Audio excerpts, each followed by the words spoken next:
NG tube feeding वैसे patient को देते हैं जो खुद से खाना नहीं खा सकता है, ठीक है। न्यूबॉर्न बेबी भी हो सकता है, ठीक है। एडोलसेंट भी हो सकते हैं, एडल्ट भी हो सकते हैं, ओल्ड एज के भी हो सकते हैं, ठीक है। ये कंडीशन किसी के साथ भी हो सकता है, ठीक है। तो अब आते हैं हम लोग इंडिकेशन कि राइस ट्यूब फीडिंग किसको दिया जाता है, ठीक है। तो पैरालाइज पेशेंट, ठीक, unconscious patient, poisoning patient, mouth surgery patient, caesarean section patient, ठीक है, जो मतलब खुद से नहीं खा सकते, कैंसर से रिलेटेड ठीक है। पेशेंट, अगर हेड नेक में कैंसर हो तो उस ठीक है। पेशेंट को अगर माल नरिश्ड है, सीवियर माल नरिश्ड, तो वैसे पेशेंट को हम लोग क्या करते हैं, एनजी फीडिंग देते हैं, ठीक है। अब देने से पहले हम लोग को डॉक्टर का प्रिस्क्रिप्शन को पढ़ना होता है, ठीक है। क्या वो रिटेन फॉर्म में प्रिस्क्रिप्शन में लिखा हुआ है, वो प्रोसीजर करना भी है या नहीं, ये सारी चीज को हम लोग क्या करते हैं, चेक कर लेते हैं। चेक करने के बाद ही कोई भी प्रोसीजर करते हैं।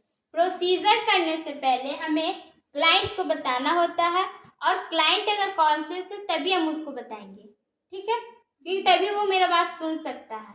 अगर वो अनकॉन्शियस है तो हम क्या करेंगे, क्लाइंट के साथ जो भी उनके पेरेंट्स आए हैं या जो भी उनके मेंबर्स हैं, फैमिली मेंबर्स, उनको हम क्या करेंगे, इन्फॉर्म करेंगे और उनको प्रोसीजर के बारे में बताएंगे कि ये प्रोसीजर हम पेशेंट के साथ करने जा रहे हैं, ठीक है। अगर वो एग्री करते हैं तो हम वो प्रोसीजर करना स्टार्ट करते हैं, ठीक है। उससे पहले हम लोग सारे आर्टिकल्स को देख लेते हैं कि आर्टिकल्स अरेंज है या नहीं है, ठीक है। आर्टिकल्स अरेंज करके ही कोई भी प्रोसीजर कर सकते हैं। पहले हम एक ट्रे लेते हैं, ट्रे में क्या क्या होना चाहिए, किडनी ट्रे, सारा चीज को बताते हैं। पहले मान लो कि ये सिर्फ खाली ट्रे है, ठीक। हम सारे आर्टिकल्स को अरेंज करने वाले हैं। पहले टॉवेल, ठीक है, मैकिंटॉश, दूसरा ग्लव्स, तीसरा राइस ट्यूब फीडिंग, ये जो टिप्स है, किडनी ट्रे, 20 ml सीरिंज, 2 लेंगे, इसमें एक ही है, इसमें जाइलोकेन जेली है, मतलब ये एक लुब्रिकेट जेली है, एडहेसिव टेप है, गॉज पीस है, मान लो कि ये बॉल है, स्टेथोस्कोप है, ठीक है, और एंटीसेप्टिक सॉल्यूशन रहेगा, ठीक है, एक जेल है, पेपर बैग होगा, एप्लीकेटर होगा, ठीक है, और ये खल है जो कि मेडिसिन को अगर टैबलेट फॉर्म में है तो उसको पाउडर फॉर्म में कर सकते हैं, ठीक है। ये सारी चीज होना बहुत जरूरी है, ठीक है। उसके बाद क्या होगा कि प्रोसीजर करने से पहले पेशेंट को प्राइवेसी मेंटेन कराएंगे। तो ये स्क्रीन है, जो स्क्रीन को क्या करेंगे, पेशेंट के सामने लगा देंगे ताकि वो मतलब प्राइवेसी मेंटेन हो, ठीक है। और अगर सेमी कॉन्शियस है तो वो घबराए नहीं, उसको ये चीज फील ना हो कि मतलब ये क्या हो रहा है, ठीक है। ये प्राइवेसी मेंटेन के लिए होता है, ठीक है। इससे पहले हम लोग क्या करते हैं, हैंड वॉशिंग करते हैं। हैंड वॉशिंग करने के बाद ग्लव्स पहनते हैं। तो प्रोसीजर स्टार्ट करते हैं। हम लोग जब भी ग्लव्स पहनते हैं, ठीक है, तो पहले क्या होता है कि लेफ्ट में पहनते हैं, ठीक है।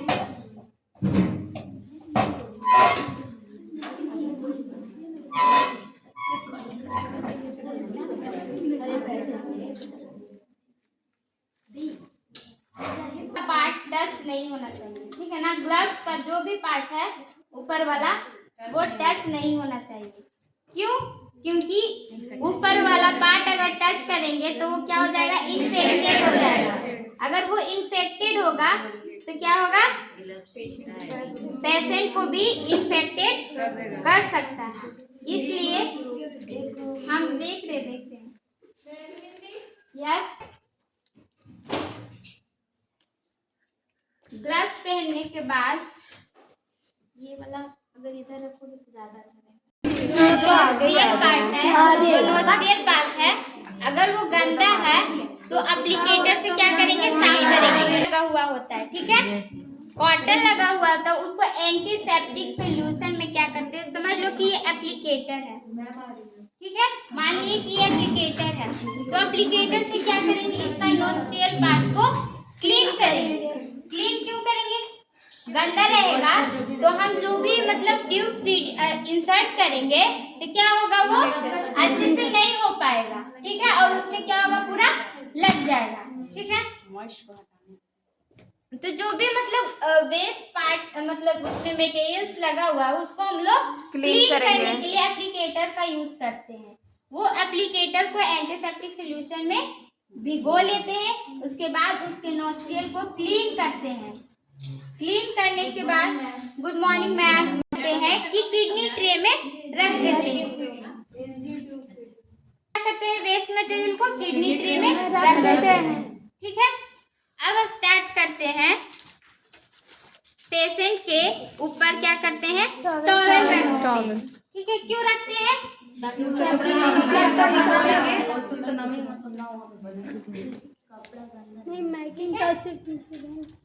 ठीक है। मैकिंटोश को डायरेक्ट हम लोग नहीं भी उसके ऊपर बिछा सकते हैं, क्यों, क्योंकि स्किन के सरफेस में आएगा रेडनेस भी आ सकता है, ठीक है। इसलिए पहले हम लोग टॉवेल इसके ऊपर रख देते हैं, उसके बाद मैकिंटोश यूज करते हैं।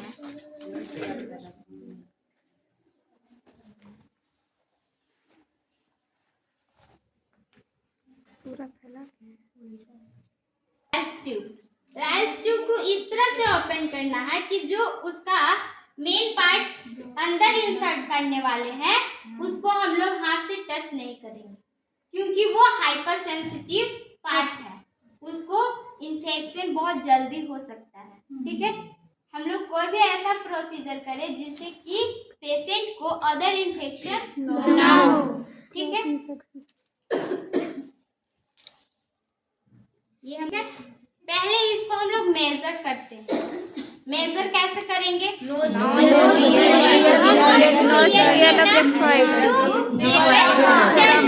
ठीक है, यहाँ तक मेजर कर लेंगे।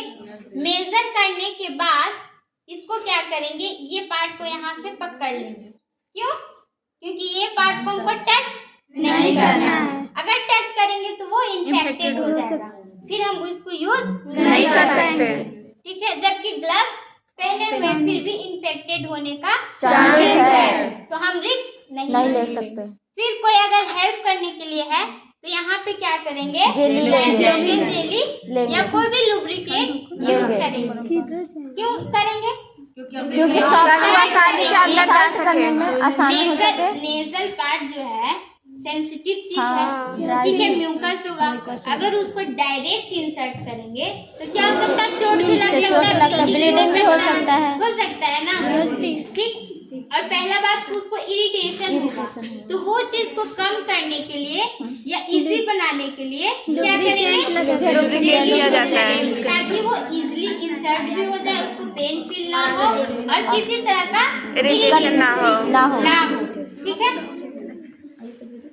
जब हम लोग इंसर्ट करते हैं, समझ लो कि इंसर्ट हो रहा है, क्योंकि अंदर इंसर्ट तो होगा नहीं, ठीक है, तो ये पार्ट को टच नहीं करना। और जब इंसर्ट करते हैं तो इंसर्ट करने के दौरान अगर पेशेंट कॉन्शियस है तो उसको बोलेंगे स्लोइंग करने के लिए, ठीक है।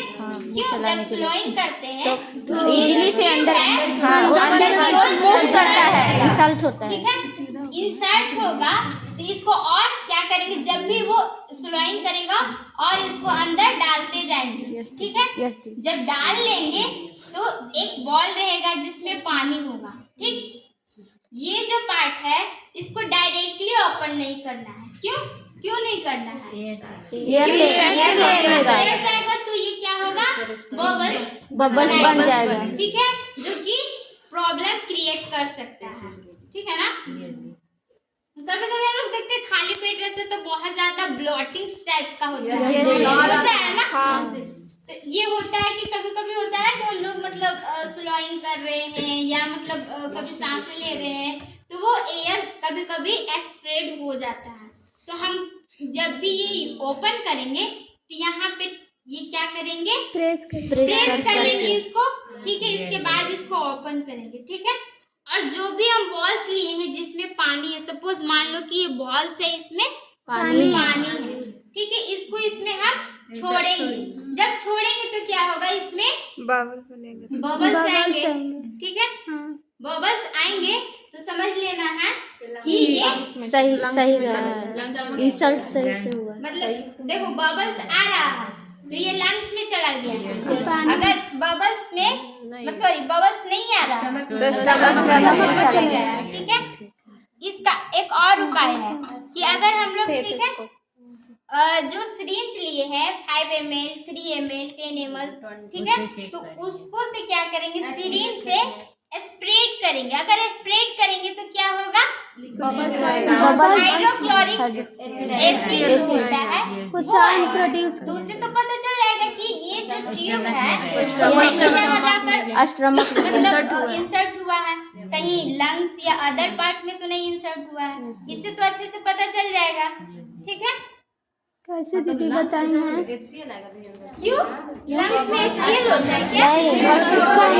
स्टमक सिर्फ एचसीएल ही आएगा के साथ में और वो तो कुछ लिक्विड चीज आएगा। जब भी कुछ खा ही नहीं रहा है तो खाया हुआ उसके बाद इसको कुछ इसी को हम मतलब कर लेंगे, पता कर लेंगे कि ये जो ट्यूब गया है सही जगह इंसर्ट हुआ है या नहीं। ठीक, अभी इसको चेक कर लिए।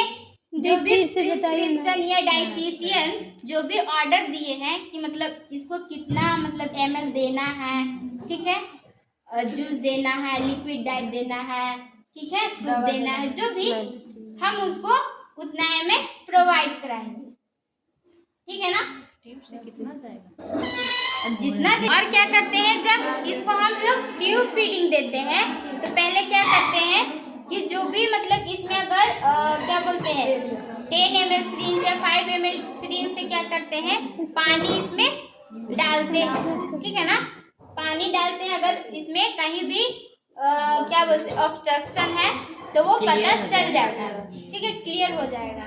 ठीक है, जब भी हम लोग देते हैं फीड कराते हैं तो पहले पाइप को हम क्लीन कर लेते हैं। ठीक है, फीडिंग के बाद भी और फीडिंग से पहले भी। ठीक है, तो इसको क्या करेंगे, मान लो कि ओपन नहीं है ना, इसको ओपन करो। ठीक है, और जब भी इसको ओपन करेंगे यहाँ पे प्रेस कर लेंगे। क्यों, ठीक है, मान लो कि इससे हम लोग सपोज मान लो कि ये तो जा नहीं रहा है, कड़ा है ना, लॉक वाला सिस्टम है। ठीक है, किसको हंसी आ रही है? ठीक है, मान लो कि ये जो है इसमें ऐसे लगा दिए। ठीक है, और धीरे धीरे धीरे धीरे क्या करेंगे, प्रेस करेंगे। ठीक है, प्रेस करने चला जाएगा। प्रेस कीजिए ना, कीजिए दी करेंगे तो ये बाहर से अलग गिल्ला होगा यहाँ पे। ये सपोज मान लो कि यहाँ से हम प्रेस कर रहे हैं, मान लो कि ये 100 ml इसको देना है, ठीक, लिक्विड डाइट, और हम मेरे पास 50 ml का सिरिंज है तो उसको 2 बार में देंगे। ठीक है, और जब भी हम लोग देंगे ट्यूब फीडिंग तो यहाँ पर जब आएगा, मान लो कि ये 3 ml है या 2 ml है, तो यहाँ पे आते ही इसको क्या करेंगे, प्रेस कर लेंगे। ठीक है ना, प्रेस करने के बाद इसको क्या करेंगे, निकालेंगे, और फिर वो जूस जो भी लिक्विड डाइट है फिर उसको 50 ml लेंगे और फिर इंसर्ट करेंगे। जब इंसर्ट कर देंगे और जब लास्ट होगा तो क्या होगा कि इसको हटाने से पहले यहाँ पे जितना भी रहेगा मतलब 2 ml 2-3 ml तक तो वो हटा देंगे। देने से पहले पूरा उसको देंगे नहीं, उसमें से क्या करेंगे, यहाँ से हटा देंगे। ठीक है, हटाने के बाद क्या करेंगे, इसको क्या करेंगे, यहाँ से बंद कर देंगे, इसको कैप को लगा देंगे, और लगाने के बाद क्या करेंगे, यहाँ पे एडहेसिव टेप से चिपकाएंगे ऐसे कि इसको इरिटेशन ना हो। ठीक है, ये चिपकाने के बाद इसको थोड़ा देर तक क्या करेंगे ना कि अगर हम लोग जो भी प्रोसीजर कर रहे हैं करने के बाद सारे आर्टिकल्स को यूटिलिटी रूम में ले जाकर रख देंगे। ठीक है, यूटिलिटी रूम में रख देंगे सारे मतलब जो भी वेस्ट मटेरियल है उसको डिस्पोज कर देंगे। ठीक है, तो ऐसे प्रोसीजर होता है। ये हम अनकॉन्शियस के लिए बताएं। अगर कॉन्शियस है, ठीक है, कॉन्शियस है तो क्या करेंगे, इसको फॉलर पोजीशन में उठाएंगे, ठीक है, फॉलर पोजीशन में उठाने के बाद इसको फीडिंग देंगे, ठीक है। और फॉलर पोजीशन में इसलिए देंगे ताकि जो भी मटेरियल हो वो अच्छे से जाए, क्योंकि अगर बच्चे को या किसी को भी सोए हुए कंडीशन में हम लोग फीड कराते हैं तो क्या होता है, वो लंग्स में स्प्रेड होने का डर रहता है। इसलिए हम लोग सुपाइन पोजीशन में कभी भी फीड नहीं कराते, ठीक है ना, ये बात याद रखना। सोए हुए व्यक्ति को हम लोग फीड नहीं करा सकते, तो हम देने से पहले इसको हल्का फाउलर पोजीशन में लाएंगे या सीटिंग पोजीशन में लाएंगे, ठीक है ना। और देने के बाद भी 20 से 30 मिनट सीटिंग पोजीशन में ही रखना है, कॉन्शियस है तो भी और अनकॉन्शियस है तो भी, ठीक है। इसको सीटिंग पोजीशन में लाने के लिए पीछे से जो बैक साइड का जो लगा हुआ रहता है, बैक रेस्ट, ठीक है, बैक रेस्ट उसको प्रोवाइड करेंगे, ठीक है, ताकि वो उसके सहारे से फॉलर पोजीशन या सीटिंग पोजीशन में रहे, या तो उसके बेड को क्या करेंगे, फॉलर पोजीशन में एलिवेट कर देंगे, उठा देंगे, ठीक है, ताकि जो भी हम फ्लूइड दिए हैं, जूसेस दिए हैं या लिक्विड डाइट दिए हैं वो डाइजेस्ट इजीली हो सके, ठीक है ना, समझ में आया। अगर यहाँ पर अगर कोई कंफ्यूजन है तो पूछो, ठीक है। दीदी पूछ रहे थे ना, एक और भी पता चल जाता कर सकते हैं कि ये जो ट्यूब फीडिंग इंसर्ट हुआ है वो स्टमक में गया है या नहीं। लबडब आवाज आता है। अगर स्टमक में स्टमक में होता है, एक मिनट लबडब होता है, सिर्फ यही नहीं होता है, ठीक है। यहाँ पे हम लोग जैसे ही लेफ्ट हाइपोकॉन्ड्रिक रीजन में क्या करते हैं, स्टमक के पास चेक करते हैं, चेक करने के बाद पता चलता है, साउंड आता है, ठीक है, तो उससे पता चल जाता है कि जो ट्यूब इंसर्ट हुआ है वो स्टमक में गया है या नहीं गया, ठीक है। बैक जाने से बात नहीं करना, जैसे वहाँ पे ना एक साउंड मतलब होता है, जैसे आएगा पता चलेगा कि वहाँ पे ट्यूब इंसर्ट हुआ है या नहीं, ठीक है। देखो ये प्रोसीजर हम लोग के साथ हुआ नहीं, बस हम लोग खुद से पढ़ लिए, समझ लिए कैसा होता है, हम लोग वीडियो देख लिए, हम लोग